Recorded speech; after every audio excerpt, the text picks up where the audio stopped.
Hello, everyone. Welcome to another episode of our weekly show on Bhagiratta, Jata.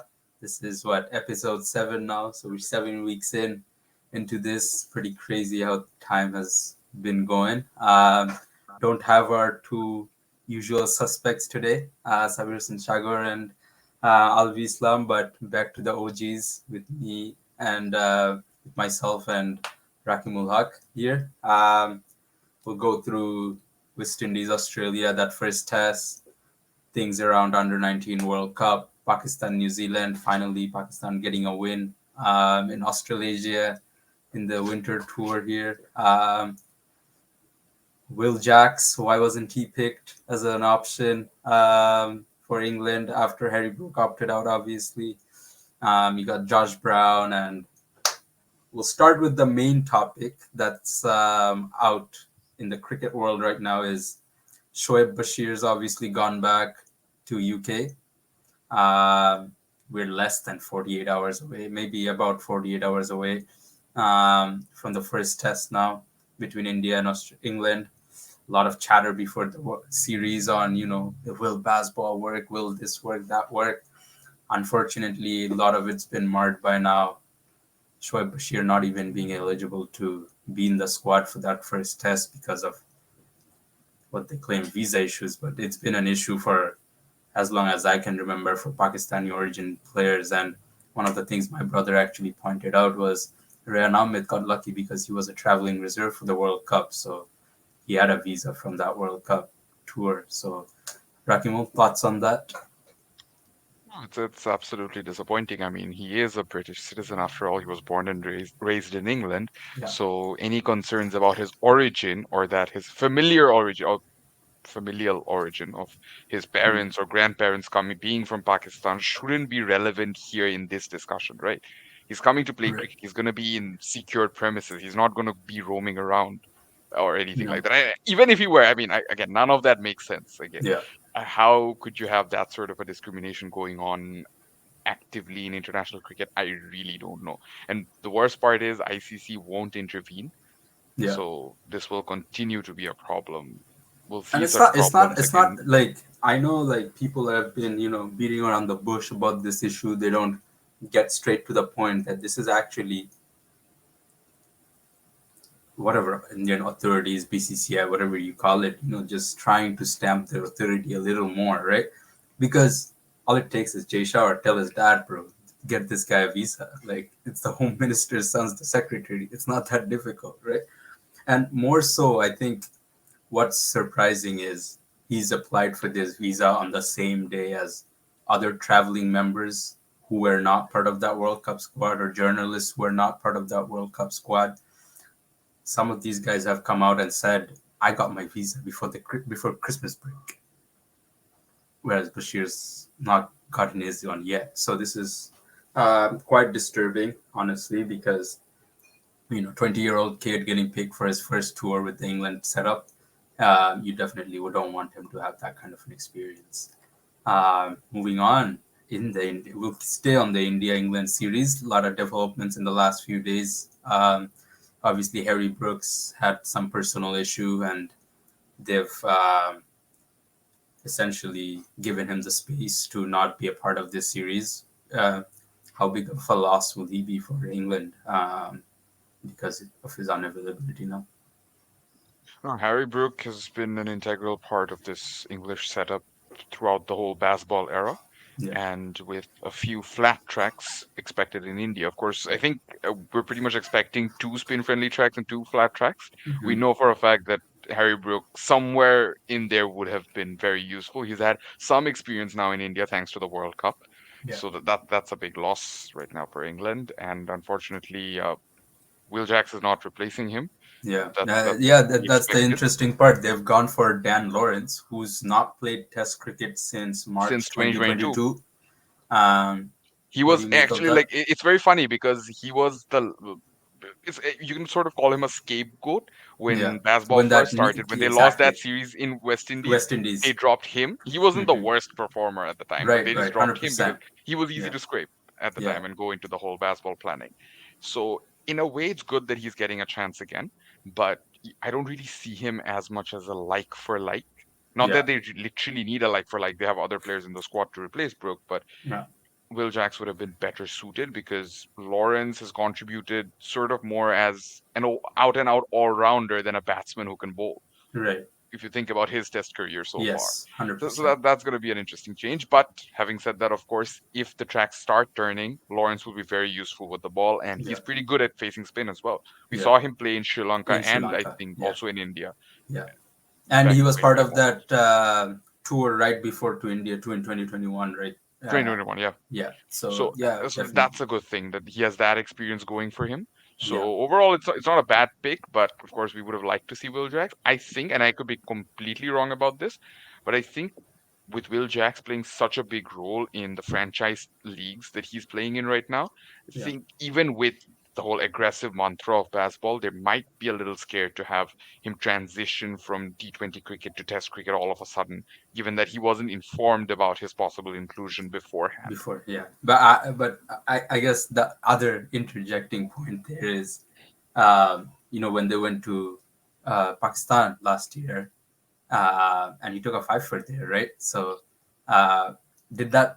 Don't you think, like, if you were to be in that position, you think, oh, I'm trying to play Test cricket, I have a five for in Pakistan. They probably don't need the bowling option as much as they need the batting option.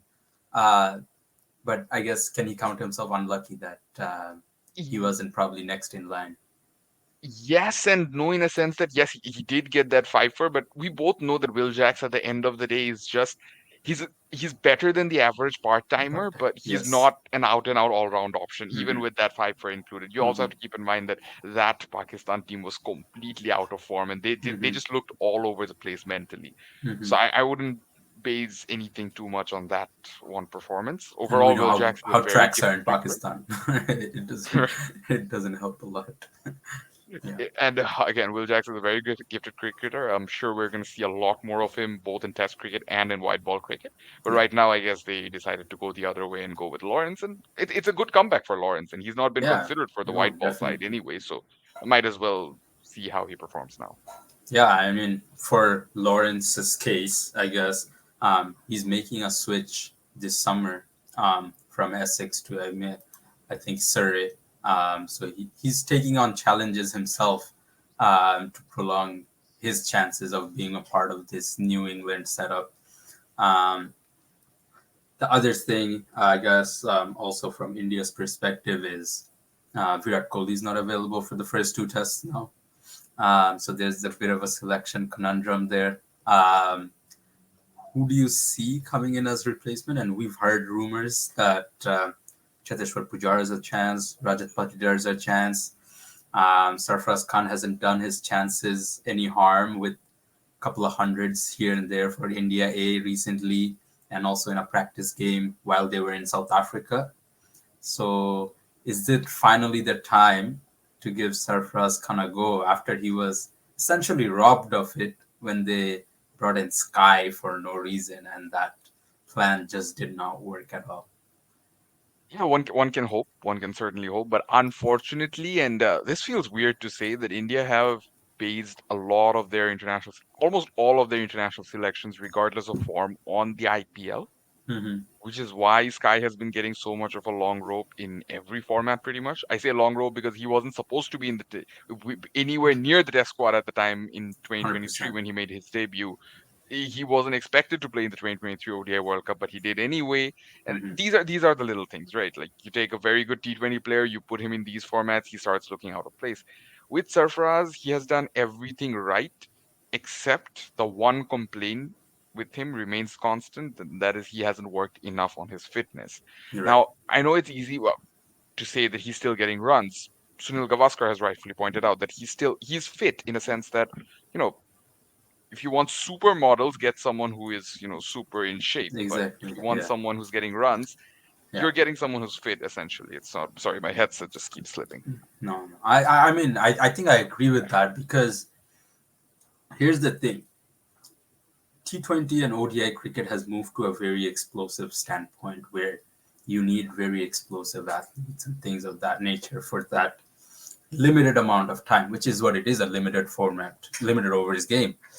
For Test cricket, fortunately, you still have that option of 7 hours a day for 5 days, right? You still have that 35-hour option regularly. And a batter is a batter, right? Test cricket temperament and things like that, conditions.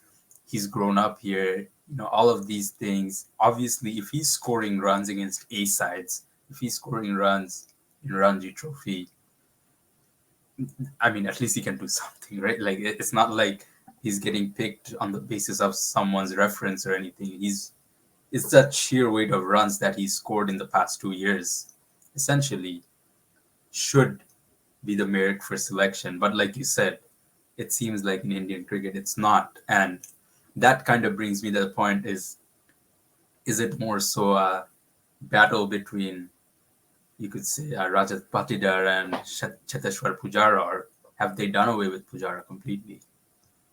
It's an interesting matchup with Pujara bringing in loads of experience. Question is, how much experience would you need given that it's basically a home test and it's a Yeah, good place for Patidar to get things started?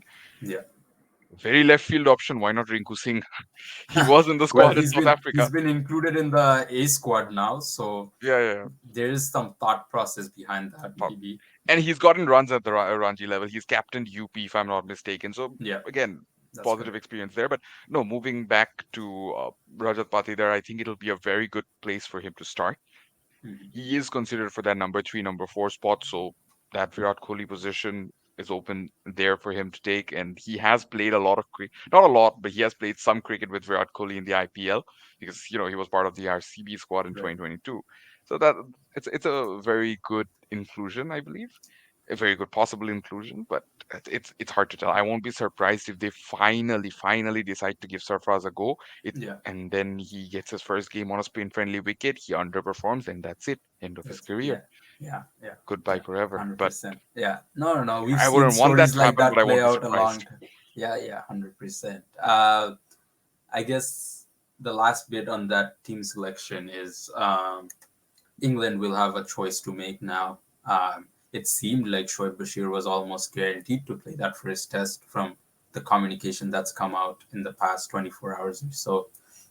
They were very much hoping that they could use him because um, Ryan Ahmed and Jack Leach essentially turned the ball the same way. Although there's a leg spin option there, I think they were hoping to use Shoaib Bashir's high release point and the angles that he creates a little differently, being the tall bowler that he is.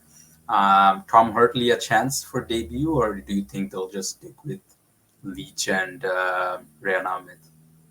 I think they'll play it safe, and Yeah, it seems fair to Rehan just to be given that proper yeah, go. yeah. They've been trying him in every format. I don't think every format suits him as well as Test cricket does. And Mm-hmm. he's still a young player. He can find Mm-hmm. himself. He can prove himself. I think this is a very good opportunity for him, and I would give him a go. Leach brings in a lot of positive experience and a calm head on his shoulder, which comes in handy both when he's bowling and And especially bet. when he's batting. Yeah, yeah. And 5 years later, you might never know where it comes to use. Say, um, Exactly. Ask Ben Stokes.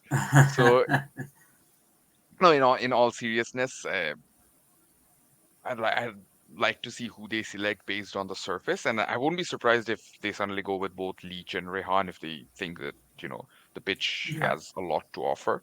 And while, as you said, they both turn it the same way, Rehan has a pretty good wrong on, Yes, exactly. which he Yeah, utilizes quite often. So I wouldn't be yeah, surprised if they try them both together. yeah. No, 100%. And they've both Also, played. just to add, India don't have a lot of left-hand options, do they? They Not basically just have Jadeja yeah, just yeah. So and Jaiswal. Yeah. unless they picked Rinku Singh. We're um, all gunning for it at this point. what's uh, what's your view on? Essentially, they've said that KL Rahul will play as a batter, and it will be a decision between Dhruv Jurel and KS Bharat. Surprised about that? Surprised Yeah, because Rahul didn't look too bad as a keeper. Rahul's improved his keeping a lot. I know he didn't start out as a regular keeper, but I yeah, guess some credit to the Punjab franchise for trusting him to be their regular glove man, and it kind of yeah. worked. He's become this regular keeper for India, at least in ODIs. He looked really good in the one test series where he kept in South Africa. So I Hmm. would be a little surprised. I'm sorry, I am a little surprised because the decision has already been made. But Yeah. again, not a bad call necessarily. Bharat does deserve a slightly extended go. I am just genuinely very disappointed with how things transpired with Ishan Kishan. I mean, Hmm. look, man, you're getting a chance to represent India in Test cricket. You weren't in the picture, but one of your under 19 teammates has a horrible accident. You Yeah. come into the frame. Yeah. You have a good series in the West Indies. You average 51, and then you decide to do that party in Dubai rather than play a Test series. Come on, man. You And can't be serious. I guess what they've done better than other previous management in India or in the subcontinent is, they're very quick to blame the player and outright just blast the player. But India's essentially just taken him off it slowly, and they've put a picture that, oh no, that's not counting against him, nothing like that. Yeah, He was taking a break, etc., etc. But obviously, we can tell it's we can tell. it's taken a toll And on yeah, him. rare to give props to BCCI, but actually Yeah, props to BCCI, yeah, as you said. I can see that we can all see that they are obviously upset, but they've yeah, also realized that we still need Ishan Kishan in the white ball side, even if we were to exclude him from the red ball side. So let's exactly. not antagonize him too much right now. Completely where he, yeah, gets pissed off. Yeah, no, 100%. Yeah, so that series is starting not too far away. Talking about young talents and young players doing well. Mhm. Shamar Joseph, big Shamar Joseph. I mean, how What, much is it? five first class games before this? Yeah, five first class games. Little background on him, I guess, if people don't know much about Shamar Joseph. Security guard until a year ago. Essentially came into the CPL as a net bowler for Guyana Amazon Warriors. Prasanna, who was their performance analyst, saw him bowl two balls and asked him, "Why aren't you playing for Guyana?" And I think he was a reference inclusion for Ref Guyana because he was neighbors with Romain, what's his name? Romario Sorry. Shepherd. Romario Shepherd, yeah. Yeah, yeah. Okay, right. Yeah, yeah. Romain lettuce. Letter. um, this will be a good snippet to post on Facebook, maybe. What's it called? Yeah, so I guess, yeah, two balls in, they kind of saw him and they liked what they saw. Had a talk with Imran Tahir and kind of got him into the main setup. 143 first ball in CPL, not bad. And then from there on, like you said, five first class games. And yeah, Steve Smith for his ball, not bad, and Marnus to follow up. But yeah, thoughts on, I guess, Shamar Joseph, the batter and the bowler, and how well he did in that test, even though it only lasted 3 days. When he started batting all the way down at number 11, I think was batting with Kimar Roach in the Yeah, first innings. yeah, I looked at him and I was pretty sure that no, there is no way this guy's a number 11. They just haven't seen enough of him to know where he should be batting at this point. yeah, And that is the sign that they have unearthed this very raw talent, which they yeah, themselves don't know how to yeah, handle yet. And yeah, that's fine. As long as they are willing to play things out and figure it out, that's fine. But as you said, his batting is what got things started. He looked very, very good for that 36 odd he scored in the first yeah, yeah.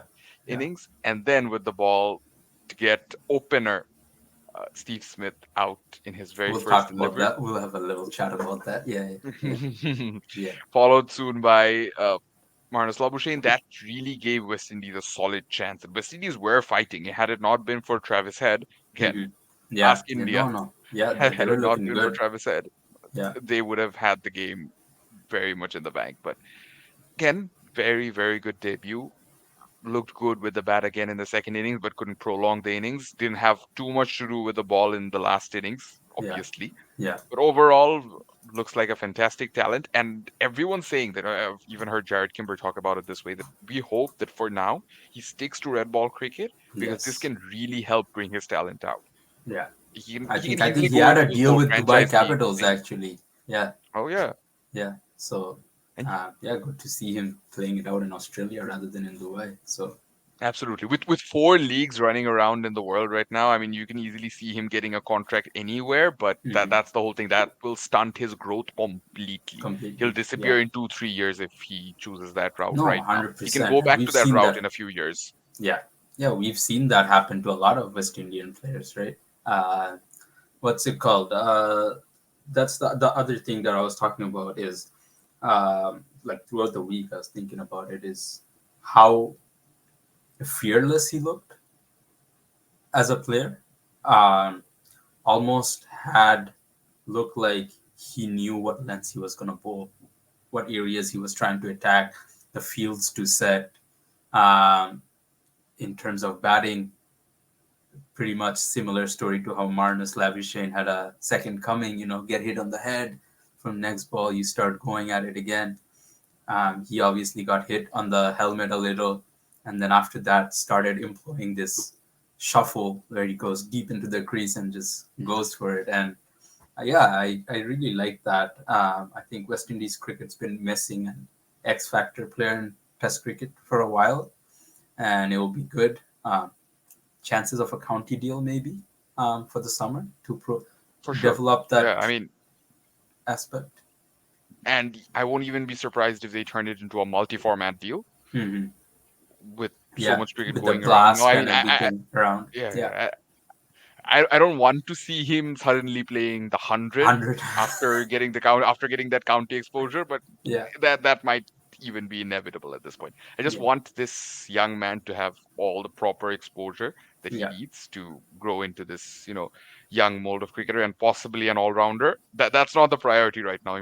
Work on the bowling, and the batting we can take care of later. I just hope that this is finally West Indies unearthing a raw talent that matches the caliber of some of the great players we've seen in the past. And you have 100%. to remember he was mentored by the great Curtly Ambrose himself, Yes, yes, yes. so And a lot of the he's got that greats going seem for him. excited about him too, which is, you know, it's not a bad support to have when you're coming into the game. West Indies batting just not up to the mark at all. Um, what I didn't like was from the first morning itself, they had employed this trying to stick around, prolong that innings, kind of a like very defensive mindset where just trying to survive. But, as good as the big three pacers are for Australia, it's just not going to work because they've done it time and time again. And in these conditions, it's just not going to happen. The last thing you want to do is let those three pacers bowl to you and Yeah, dictate things to you. That is exactly what they were doing. I'm not saying that go aggressive, go that baseball route from ball one. No, don't do that. But at the same time, you have to find a way to rotate the strike, get runs here and there. That's what, yeah, whenever Pakistan in bursts looked good this summer, that's yeah. exactly when Exactly they what they did, did. when they were trying to attack the odd bad balls, getting the bowlers a bit flustered, a bit away from their game. And Yeah, you have to try and do that. You can't just, block them out. That's not a possibility. no, You block them out for how long exactly? They have figured out a proper rotation between the three to yeah, always have one of the pacers coming in, and then you also have to contend with someone like Nathan Lyon. There's only so long that you're going to survive and block them out for, right? yeah. I mean, for the fact that they've essentially found a way to succeed in Test cricket with four bowlers, right? Like, essentially, it is that, right? Like Mitchell Marsh and Cameron Green, they only bowl so many overs sometimes, like not even like five. Sometimes they're only bowling like a 3 over spell. That's it. Give someone a rest and back at it again. With both Kirk McKenzie having, looked like, good. back injury concerns, it's not Yeah, really a it's surprise not that they're not exactly. bowling as much. Yeah, no, and uh, I guess it kind of shows how much they're managing both of them because when Green first came on, he was pushing 140 a lot. Now he's bowling that mid 130 to early 130 range a little, just being smart with their bodies. And we've heard about the health issues that have come out for Cameron Green too. So, there are things to manage there for all of them. Kirk McKenzie looked good a little in both innings. And like you said, he's that one person who actually like tried to put a bit of pressure on them. Uh, Worked out with a 50 in the first innings, but not much in the second innings. Steve Smith, the opener. First thoughts on Steve Smith, the opener. Haven't seen enough to Yeah, comment on it yet. yeah. But I don't know, this experiment, in all honesty, I won't be surprised if it doesn't last too long. And honestly, I'm not rooting for it to last too long. I think Hmm. Steve Smith is still one of the most naturally suited batters at that, 3-4 position. I know he hasn't batted three in a long time thanks to Labuschagne's emergence, but he Yeah, was also really good as a number three in his early days. And as a number four, he's basically the yeah. GOAT, as many call him. 7,000 runs at number Yeah, four. It's not 7,000 bad. runs. I mean, we're talking about someone basically edging out Sachin Tendulkar in the number Yeah, four spot. number four I mean, spot. come Yeah, on. yeah, yeah. Oh, what more do you need? That's the caliber of batter he's been, and I think this experiment, it's fine, honestly, but I don't want it to last all that long, which is why Yeah. I'm kind of happy that he didn't just come in and find a weak opponent in front of him and score a million runs on his I mean, yeah, opening debut. that's the funny thing is the chatter before the test match and the disrespect that was shown towards West Indies, as if Steve Smith in his first ever innings as an opener was going to come out and score like 400, like Byron Lara's record was at stake or something, right? Like, come on, let's not be that condescending about it. I know Absolutely, West no, Indies are but I bad, think a but bit of like, it is justified sometimes when you look at it's very unfortunate. You look at how Kemar Roach has aged, yeah, and he's just not been able to keep up.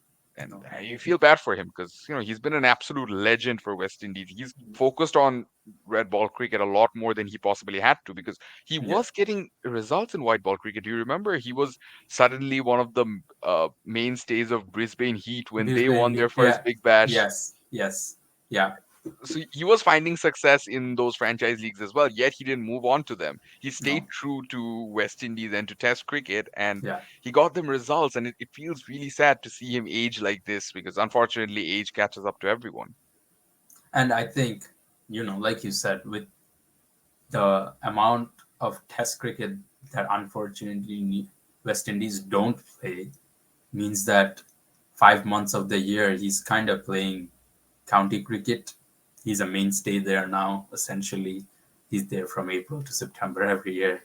Um, but yeah, like, he just doesn't have that kind of a volume that you do with a regular, recent, like modern day cricketer. It's just red ball cricket kind of all over the place. Um, Are you remember afraid? Just 2009 just when he to add first add came in? something. Yeah, Huh? yeah, yeah, just to add something before we Yeah, go into that 2009 thing. It was against Bangladesh, in fact. yeah, yeah, I remember that one. I think he debuted first against South Africa, then played against Bangladesh. That was a very different Kemar Roach. He was yeah, troubling Jack Callis with pace. I yeah. remember that, And he used to and like get the ball to move like crazy off the seam. Yeah. crazy. And he even had a very mean bouncer. We can't imagine because now his good length balls bounce thrice before reaching the keeper. It's a crazy uh, situation. yeah, Uh, he also had a good Yorker. He had everything going for him, and that yeah. Kemar Roach is something we don't unfortunately see anymore. Do you feel like in this series in India, we might see something somewhat similar from Jimmy Anderson? Yeah, I was thinking about that. That, when you're 41, dead tracks, you have to push a lot. Uh, I won't even be surprised if he's out after the first two. Even if he plays the first one and then maybe gets a go at the second one, I don't see him by the fifth test. I'm not seeing Jimmy Anderson in the lineup, and it might be that by the end of the fifth test, we've probably seen the last of Jimmy Anderson in In international India? cricket. And in India, sorry, in India, he'll definitely get a game to At finish off home, just to inning at retire home at least. at home, 100%, 100%. They will give him This is that. also his first test series, I believe, after his bowling partner, long time Long bowling time partner, bowling partner retired. is retired. Yeah, yeah. Who was So younger than him. six years, not 6 years, 6 tours to India. Not a lot of people make that many tours to India, honestly. So definitely props to him at 41 doing that. He looks fit, but unfortunately, like you said, if Ben Fowkes is keeping up to him by the end of that second test, I'm not seeing much of it. because then they'll opt for more so a Robinson and a Mark Wood, maybe like a combination or things of that sort. Um, as we're talking about players and their performances, Travis said we have to mention what a good 100. Funny thing is, during that 100, he was talking to their spider cam and Isagua. I think she was asking him, "How are you finding?" He's like, "I still can't understand where the ball's coming on. I'm just scratching my way through to a 70 here."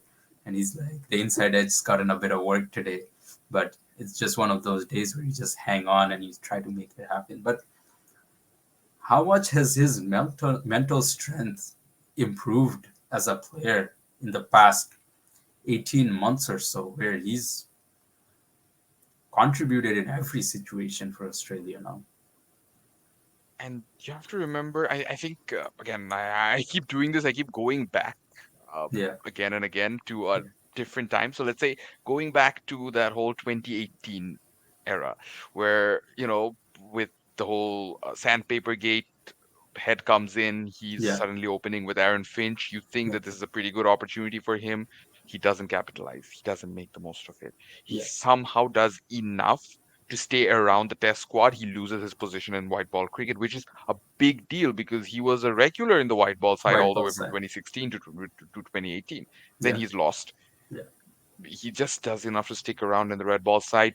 His performances start picking up there. He keeps trying and trying, and eventually makes his comeback into the white ball side. He doesn't let that opportunity go. That was just yeah, so good to see. yeah, He was patient. He was waiting in the sidelines. He knew that he wasn't getting any younger, and there were a lot of younger, promising guys waiting in the wings. But he didn't give up. He showed his mental fortitude then during those days. I yeah, believe that's the real mental yeah, fortitude that you're talking about, and we see glimpses of that again once he comes back yeah, and plays these sort of knocks. We yeah, saw in the World Test Championship final where, once Australia get off to even a decent start, he can capitalize on it. He can expand that innings.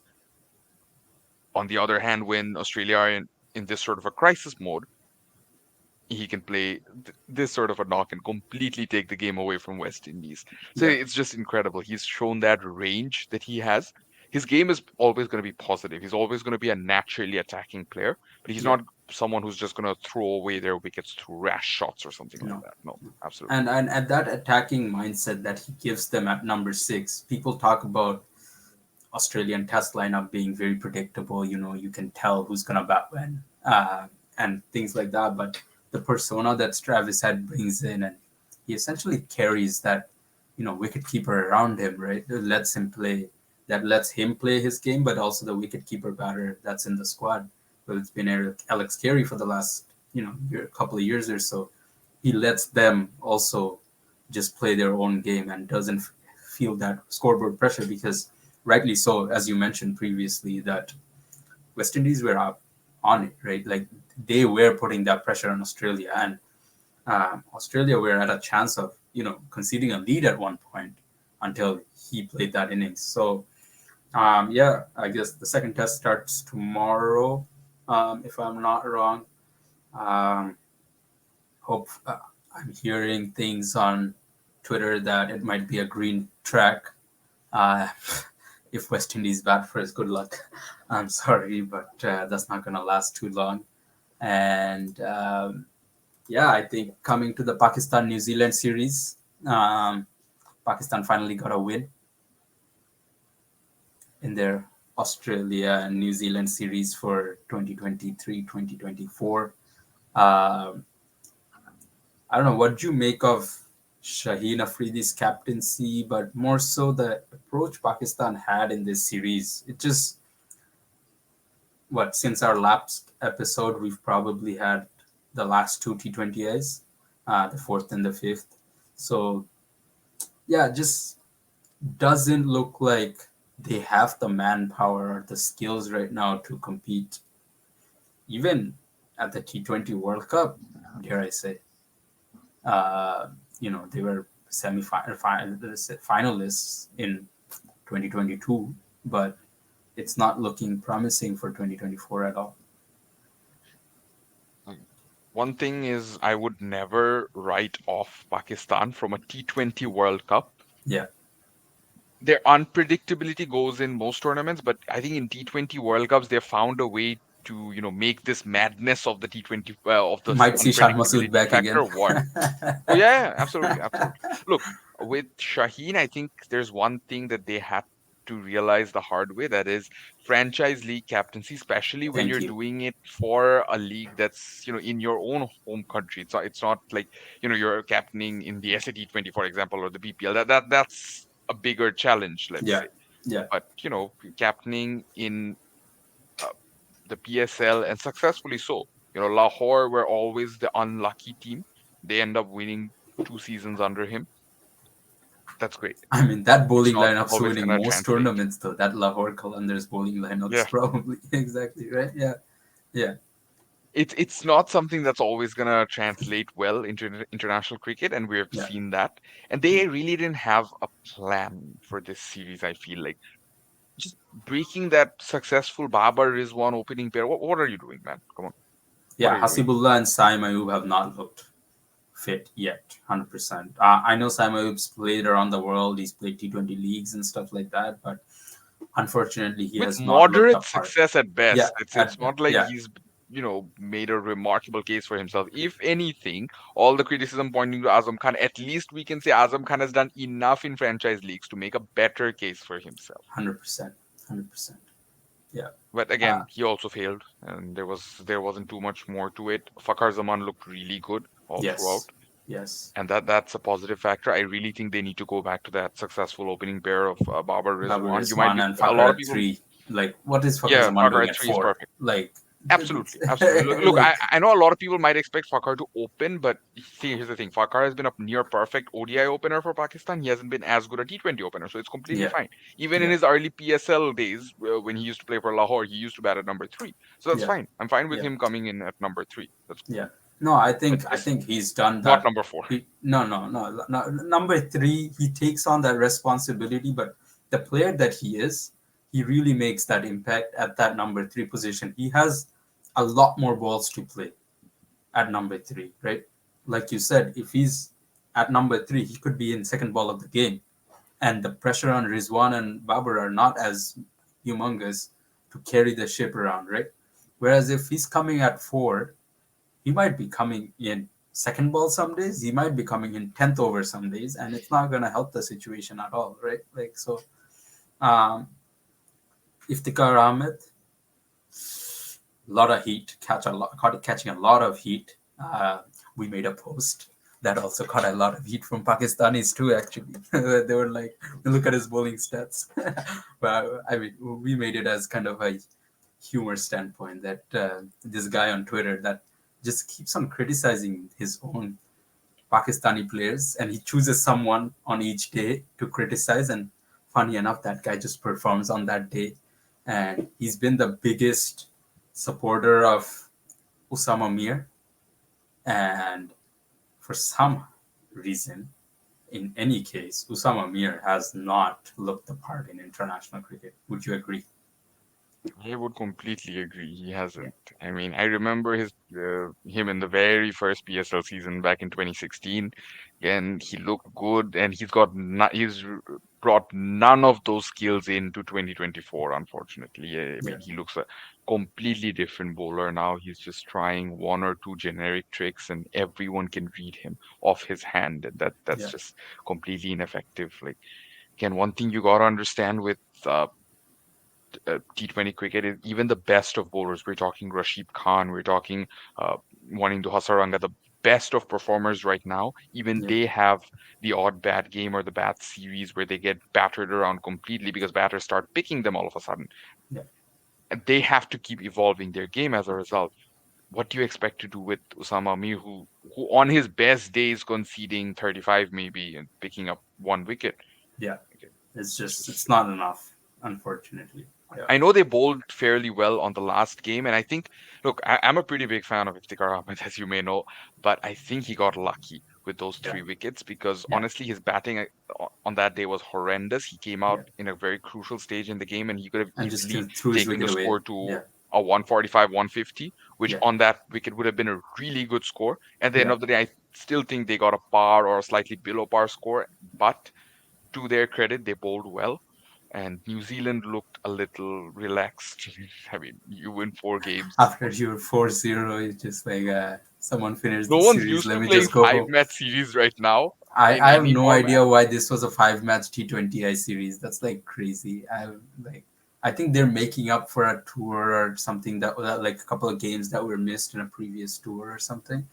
Um, New Zealand's batting, Finn Allen. He's come around a lot in the past 6 months or so, 100%. From being dropped for that World Cup squad to now essentially not dropped. I mean, he was never a shoe in, but Will Young kind of triumphed him for that spear batter slot that they had. But how good's he looked in this series? Exceptional, absolutely exceptional. And I think this is the exact brand of T20 batting that they need. I don't mind. Look, I like Conway, but I don't mind if Seifert and Finn Allen become the first choice openers because that way, Seifert is a slightly better keeper than Conway, and he's also a bit more naturally aggressive. Conway can play the longer innings, and Seifert Yeah, can play the shorter cameos. yeah, That way, they can go berserk and start attacking from ball one with the openers, and you have someone like Williamson coming in, you have someone like Daryl Mitchell coming in at four. That brings a very good and very unique batting lineup, which a lot of teams don't have the privilege of having. no, So this is a very, very good sign for New Zealand cricket, especially Finn Allen. I really don't care if they select him for ODIs or not. I yeah, really but hope that yeah, this T20 form persists and they yeah, do whatever they have to. If he feels like he needs more game time, play him in ODIs. If yeah. the board feels that this is perfect for him and this is how he You should just play him continue select batting, matches, let him really concentrate on that. That absolutely, might be it. Yeah, absolutely. yeah, You play him in ODIs and you give him the message that, in ODIs, you take 10, 15 deliveries to get set and you start attacking again. We yeah. don't want you to get into that, mold of cricketer right now. Maybe in the future, sure, but not right now. That's sort of a cricketer who, plays the odd 85, 80 strike rate cricket in ODIs because that's suddenly going to start affecting his T20 performance. And they Yeah, don't want that. yeah. No, 100%. And I think with Williamson obviously didn't play a part in the last couple of games there. Um, Mark Chapman keeps getting unlucky, man. Someone just runs him out all the time. What is this? What is going on? T20I Cricketer of the Year nominee, but someone just keeps on freaking running this guy out, and he has the like most what like frustrated face ever every time he walks out. He's like, "Why does this keep happening to me, man? Like, what is going on?" I don't know. I mean, I won't be surprised if he keeps thinking about going back to Hong Kong because Yeah, no, no, no. it, In all seriousness, he's a good T20I batter as he's proven himself to be. He's a pretty good ODI batter as well, and I think he's just been a little unlucky of unlucky. late. Yeah, It's a phase, and knowing New Zealand, they don't like to make too many changes. They're gonna keep backing him, which is a yeah. good thing, and it's good that he's going through this phase right now. It's better you go through this right now. You get Then it six fixed months by the later time in the the T20 USA World and Cup West starts. Indies. Yeah, exactly, 100%. They would rather take him score a 30 of 17 in USA and West Indies. Last bit on this topic is what have you made of Mitchell Santner's captaincy? And I guess a lot also on his bowling now, where he's kind of slowed down his pace quite a lot from what I've seen. And he's trying to get purchase of the track rather than that skiddy, darty bowler that he was even 6 months ago. He's been very effective, and I think I liked his captaincy all the way back in the Bangladesh series as well. Yes. And he's been very good here as well. And it kind of helps that Pakistan were sort of in a very very bad form, Yeah. unfortunately. But again, taking nothing away from Santner, and as you mentioned, Santner the bowler, with him slowing down, it actually gives him the chance to still bowl the quicker one every now and then and surprise the batter, fox the Yeah. batter, rather than have every batter almost expect him to bowl quick. Yeah. Absolutely. I think this Absolutely. is the Because best way forward it for just him. become predictable at one point if you're just bowling that quick, right? Absolutely. And with that said, I think he also has a role to play with the bat. But fortunately, with most batters performing well, uh, there's not much pressure on him to be that number seven or number eight and save them in Yeah, certain situations. I don't think he's going to find himself too much in that situation. That gives him the freedom to focus entirely on his bowling and possibly on his captaincy, captaincy. because Yeah, with even with the World Cup coming in, we won't be surprised if Williamson, given the injuries that he's faced and given the rests. bulk of Yeah, cricket, the volume of cricket he's been playing, yeah. if he needs to rest every now and then, maybe let's say in the Papua New Guinea game or the In the Uganda Uganda game, not game. not to Yeah, undermine yeah, those yeah. No, teams, no. but But exactly. you No. understand what I mean. Sometimes you have to manage the guys, right, who are a little bit fragile and stuff. That's the reality of modern day sport. Last bit for us today, the Under 19 World Cup has started. And obviously, for the Bangladesh Premier League that's going on, we'll do a separate Facebook Live. So we'll dive deep into the whatnot of BPL on that. But yeah, U19 World Cup, couple of low scores around in the first few days. Afghanistan tried to well, not tried to, they man catted someone today, or as you call it, run out on the non-strikers and these days. And then New Zealand gave them a celebration for it after they won. Bangladesh has played a couple games. Bad loss to India, under pressure a little against Ireland, but got that win thanks to Arar Amin and Sheikh, yeah, Shab James. Shihab James, who had a man of the match performance. Um, I guess, yeah, thoughts on the U19 World Cup till now and what you've made of it. Good And then stuff we'll go so to far. Bangladesh's two games a little after. Yeah, Good stuff so far with South Africa. The thing is, you're going to get all sorts of conditions. You're going to get the very batting friendly conditions. You're going to see these teams get all out for 90 and the other team struggles to chase it down. That's exactly what happened at East London with yeah, Afghanistan and New Zealand, as you were yeah, mentioning. yeah. So we're going to see a complete mixed bag in this tournament so far. And we've been seeing that. It's been good stuff, good raw talents emerging. We haven't seen anyone be that out and out eye catching performer yet. Not We yet. haven't seen the Yeah. Shubman Gill yet. We haven't seen the Sarfraz Khan back in 2016 yet. We haven't seen the Brevis One of yet. his three World Cups. Oh no, second two. Could have almost played a third one if you wanted. Yeah. No, go on. No Yeah. Brevis yet. No Tim Saudi yet. No Kagiso Rabada or Aiden Markram yet. But I mean, we're hopeful, right? It's going to take time. We're going to see Yeah. more of these young players with the games moving forward. And I think the decision to keep the grouping structure similar was good. And this idea to introduce the Super Six, what's your thought on that? No, I think it gives all the countries a bit more chance. I think Rather than once just playing for the plates. plate, yeah, I think it just takes context away for a lot of teams when you're just playing a plate tournament and stuff like that. It just feels like second class. You're just there for the sake of it. Some people aren't even feeling it. People are just like giving chances to their 15, 16 man squad, whatever it is. Whereas, if you do a Super Six like this, everyone's in with a bit of chance, and you go home with something. Essentially, if you finish top three, you go home with a bit more pride, right? Talking about pride, Namibia almost edged out Australia. They got rolled out for 95, but then they restricted Australia to what, six down, I think it was. Uh, Not close by some standards, but um, if Australian skipper didn't get 39, they were up against it at 44 for 4, 46 for 4, I think. Sorry. Yeah. But And Namibia seems this like they're Australian team producing from that the pipeline of talent now. Absolutely, and this Australian team from the very warm-up games, we saw that against Bangladesh as well. They have been struggling, Yeah. and I don't remember when the last time Australia sent a very promising under Under. 19 team Yeah. to a World Cup, and that's Yeah. again they're gonna be like, okay, defeat us here, and we'll meet at the senior level, both for the men's and women's team. They have completely dominated the senior World Cup, so Yeah. it's not Yeah. really a big problem for them per se. They don't really rely too much on this under 19 structure, but it's also a big moment for what was that for Namibia. And as you said, they have had a very good cricketing structure for a while now. I think going back to the 2016 Under 19 World Cup in Bangladesh, that's where they defeated South Africa and made it to the next round. Hmm. No, Almost, almost. Yeah. yeah, Um, almost doing something similar this time as well. exactly. Bangladesh. What's it called?